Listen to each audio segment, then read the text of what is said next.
Okay, all right. Hey, hello everyone. Can you guys see me okay?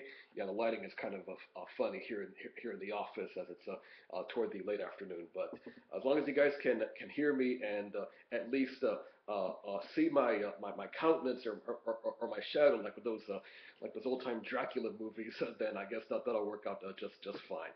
All right. Well, listen everybody. I want to go ahead and say a few words about the second set of Daughter of Fortune readings, and that was chapters 4 through 7.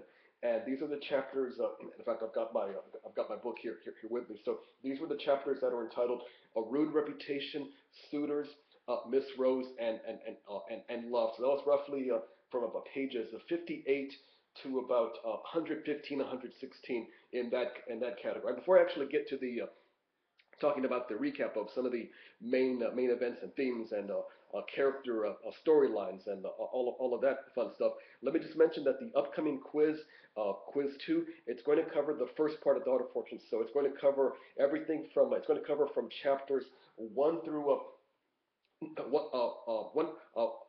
chapters 1 through 7. So the readings that you have going on right now, that's not going to be in this supplement because that'll be coming up for quiz 3. So in other words, the readings we had from 2 weeks ago and from last week, those will be the things that'll be covered in upcoming quiz 2. All right, and in addition to talking a little bit about the events happening during the course of chapters 4 through 7.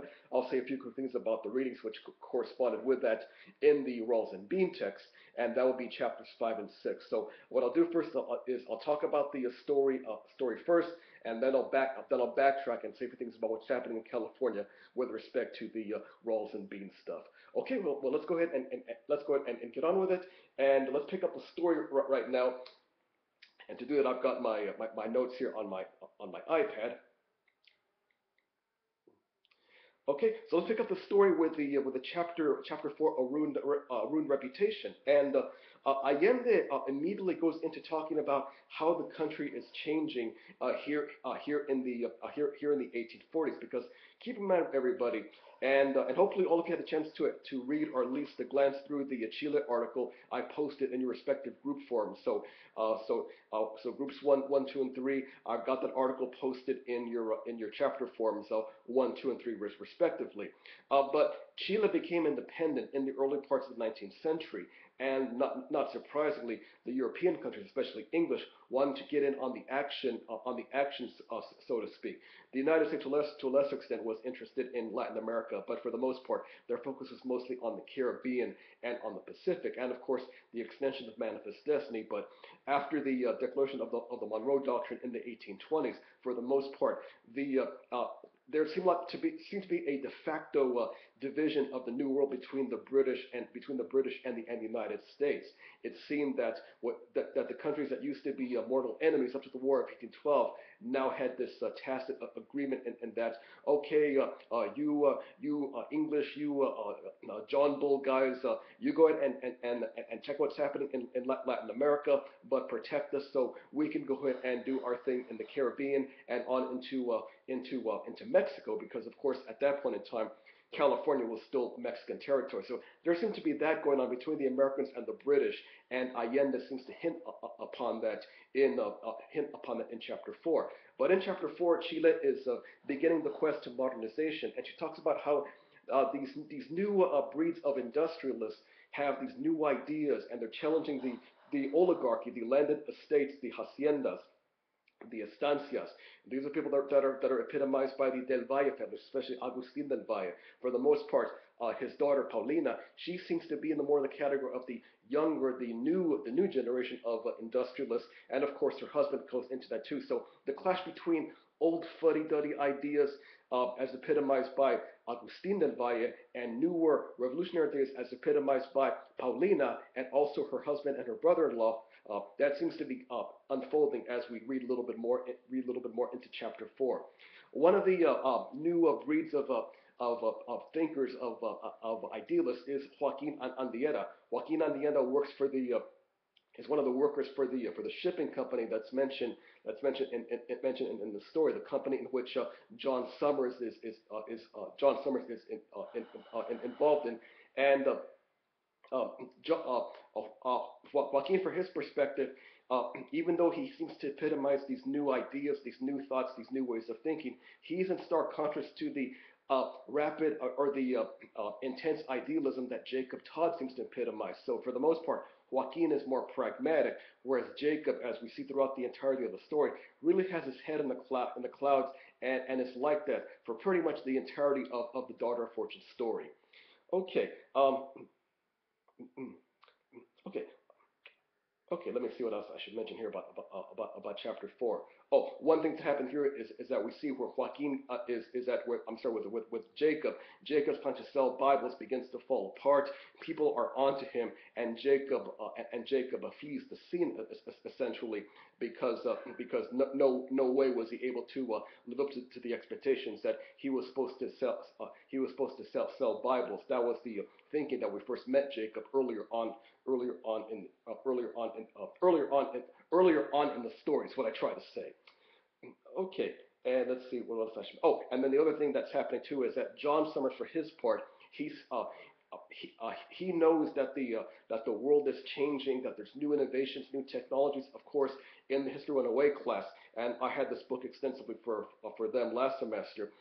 We looked at things such as advances in terms of things such as telegraph, shipping, and of course the railroads come on the scene. So John Summers is the one who sees that steamships, that's the way to the future in which to ship goods from place to place. So John Summers is one of the first, you might say, revolutionaries when it comes to having new ideas and innovations with respect to technology.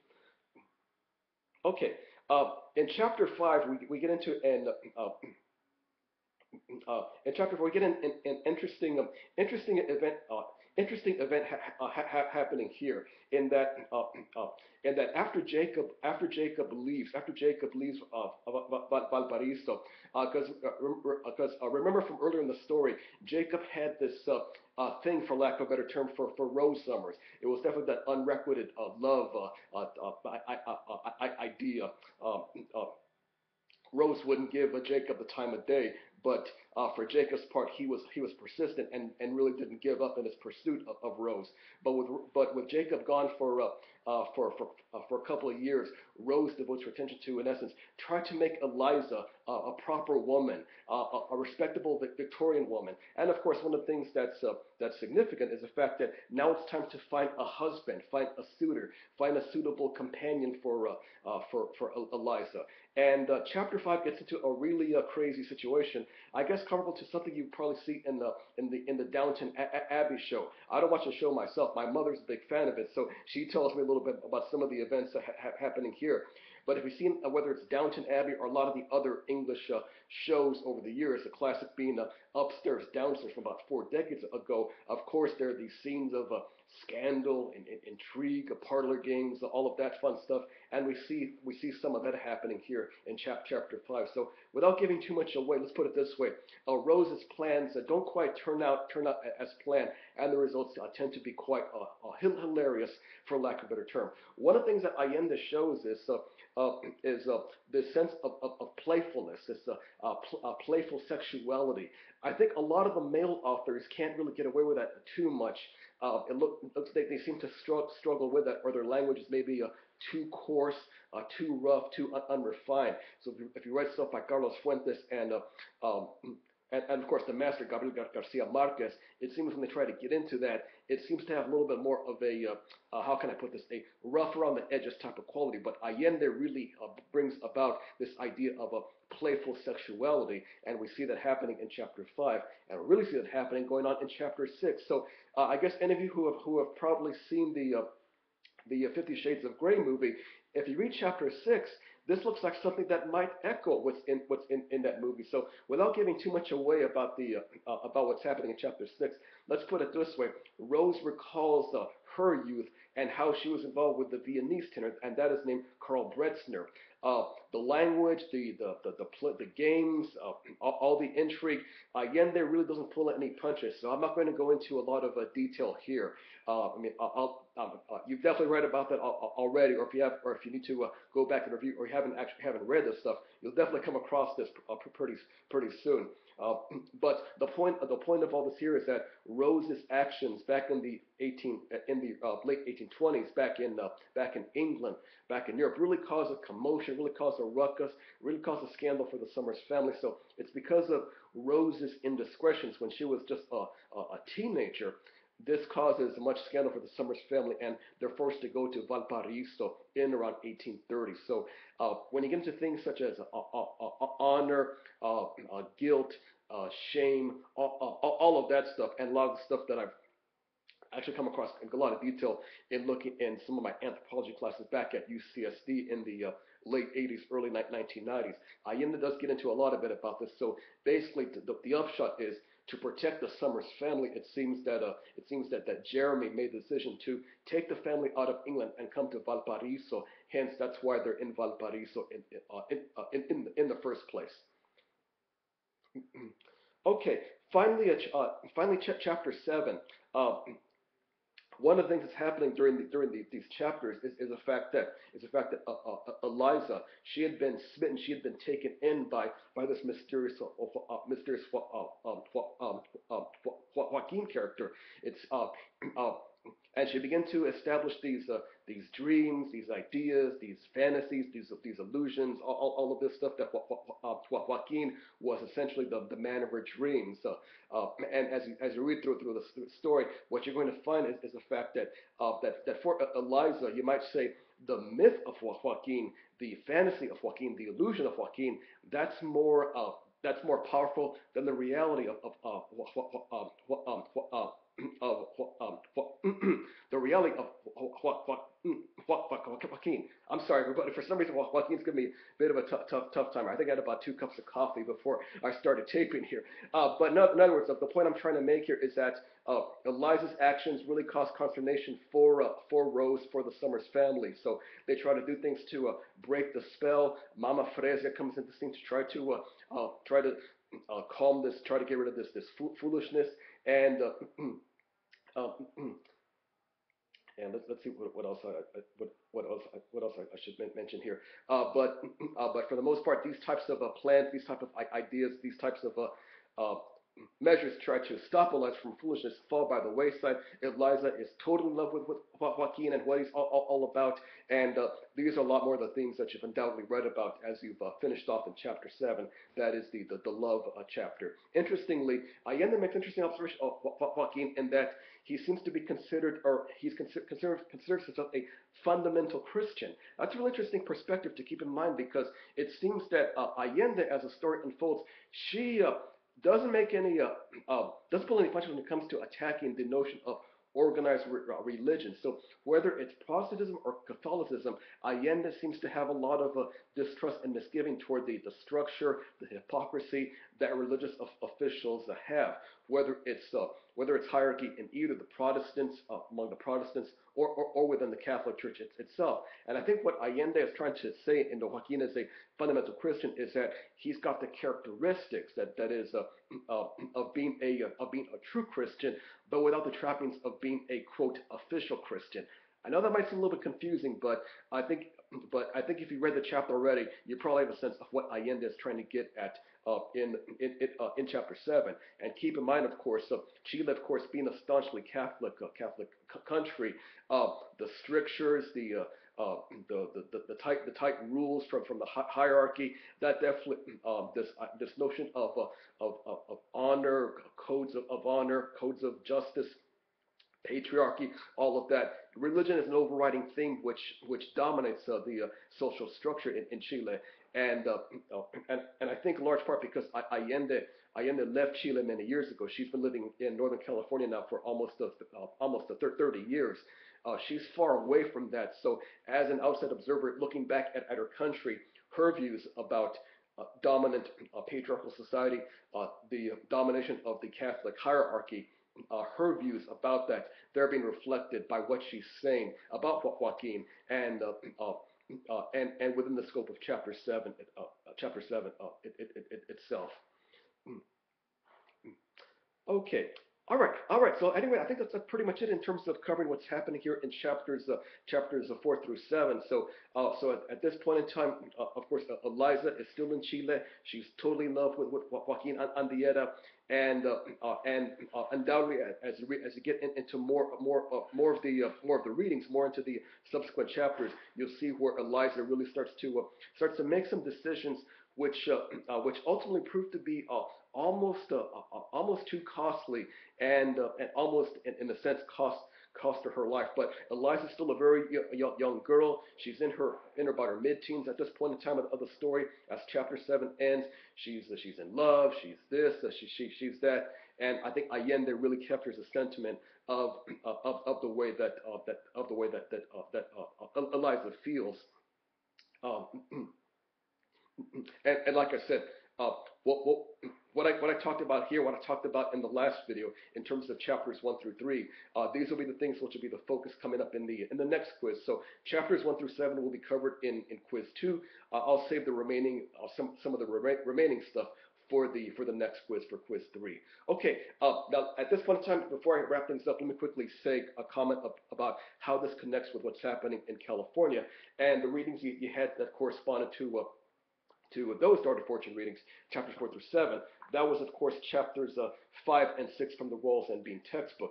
That was a chapter in which those were the chapters in which California is still a province of Mexico at this point in time. As Rawls and Bean point out, they call the chapter 5, marginal province of a troubled republic. Essentially, what that means is that the people of California, because they're so far away from Mexico City, from centralized control, they begin to do things on their own accord, much like people in Texas and in New Mexico, the Mexicans who live there. Because there's there's lack of communication between these areas, the northern frontier, as it was called back in those days, and Mexico City.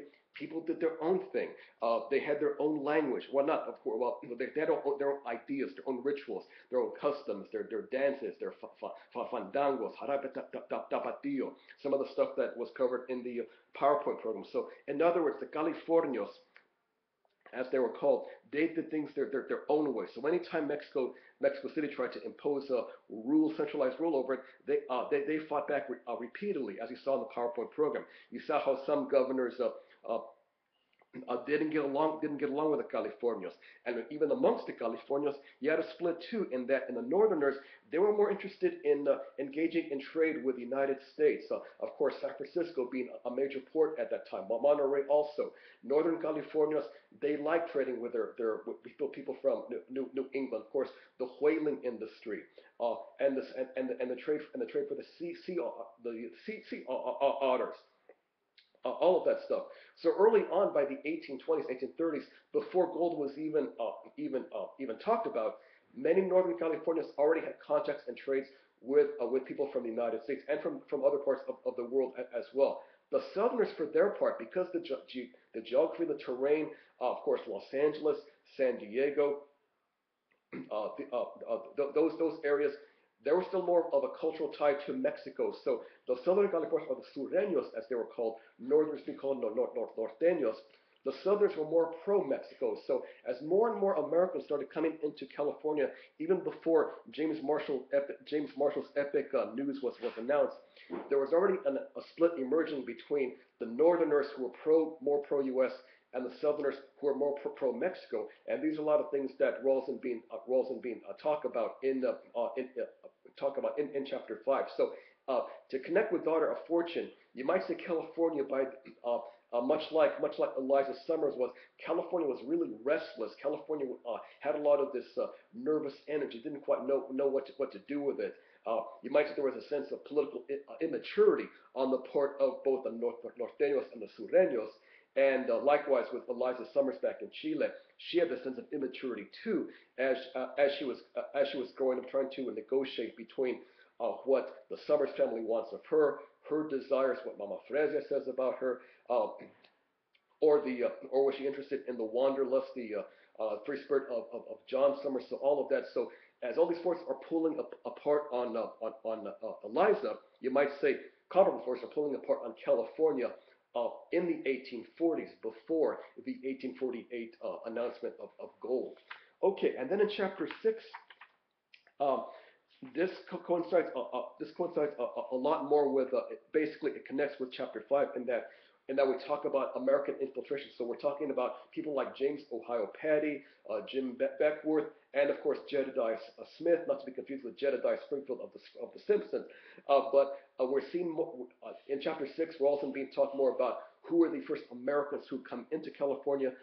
John Marsh, John Sutter, people of that type. And what's happening too is the fact that because a lot of the California governors, in essence, were trying to get political allies with a lot of these North Americans, people from the United States. Um, Again, not just political leaders, but some of the merchants, some of the wealthy California merchants in San Diego, Los Angeles, and in San Francisco, they begin to have family ties, communications with North Americans. So in other words, they're allowing people from New England to marry their daughters, be part of the family, be the sons-in-law, the brothers-in-law, that type of thing. So even though this might seem innocuous at first, that is, whether it's the Bandini family of San Diego saying, "Oh yes, here's our son-in-law. This is James Wilson from the from Boston. He's this, he's that. He married my daughter. Blah blah blah." That might seem innocuous at first, but maybe the son-in-law, he might be writing stuff back to his family back in Boston and New Haven and Providence, saying, "Yes, the Bandini family, they treat me well. They treat me great." Um, they do all this for me. I love them to death. But you should see Mr. Bandini's brother-in-law. He's a lazy bum. He's this. He's that. Blah blah blah. He doesn't take care of his land. If cousin Joe and Uncle Jonathan came over here, just think of what we could do here in California. See what I'm getting, everybody? This is the type of stuff that was happening in California before the gold rush.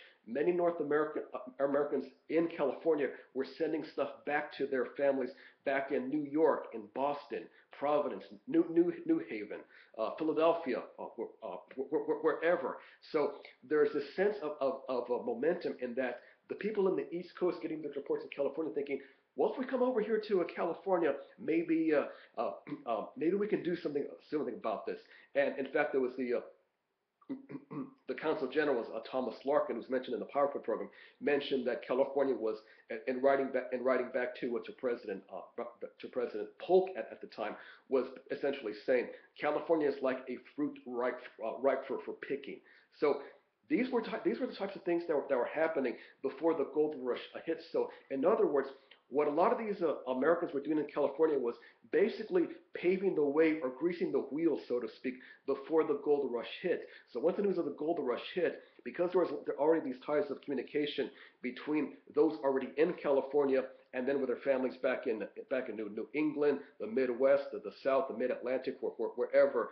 Once the gold rush hits, then you might say it's no big surprise that people were rushing into California, as the late J.S. Holliday, California historian, once said that the world rushed into California. So, in other words, chapters 5 and 6 are essentially paving the way for the big news of James Marshall's strike in 1848. And when we get into the next part of Daughter Fortune, we're going to actually get into that, where the news of the gold becomes apparent. As we read through the story right now, the news of the gold hasn't hit the U.S., hasn't hit Chile, hasn't hit Europe. But when we get into the next parts of the readings, then that news will hit. But what's happening is that in a sense, both Allende and the Rawls and Bean text are paving the way for that. So when that epic event does happen, then you might say, for lack of a better term, all hell breaks loose. Okay, all right. So there you have it, everybody. So I hope that helped give you a bit of a recap of some of the key items and events that we covered last week. In the next video, I'll of course recap the events happening in chapters 8 through 10, and of course say a few things about the corresponding readings in the Rawls and Bean text. All right. So again, this is the second of the 6 videos about the readings. So I'll be back again next week with a third installment of these videos.